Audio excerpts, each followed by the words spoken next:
हाँ दोस्तों, अक्षरा सिंह की माता जी ने उनके लिए बनाया फेवरेट खाना और उसका वीडियो लेकर आ गए हैं। अक्षरा सिंह ने किस तरह की अपनी माँ के साथ प्यार भरी बातें। चोखा, खिसारी का आलू का साग, चोखा, खिसारी और का ये साग, और ये आलू मम्मा न्यूट्रेला चावल दाल, आलू न्यूट्रेला चावल दाल, खिसारी का साग, खिसारी का साग, ओल का चोखा खाएं, ओल का चोखा खाएं। ओल का चोखा बहुत टेस्टी लगता है, ओल का चोखा बहुत टेस्टी लगता है ना।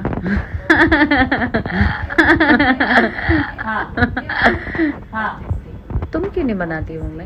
तुम क्यों नहीं बनाती हो मम्मी? तो दिया तो नहीं एक बार भी, तो दिया तो नहीं एक बार भी।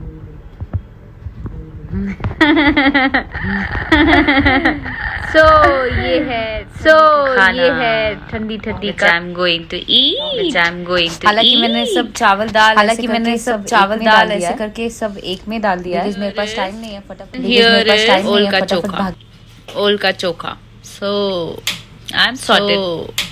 What about you? What about you? You mean to say me? You mean to say me? मैं अडॉप्ट करूं? मैं अडॉप्ट करूं? सबको करना चाहिए, सबको करना चाहिए। सबको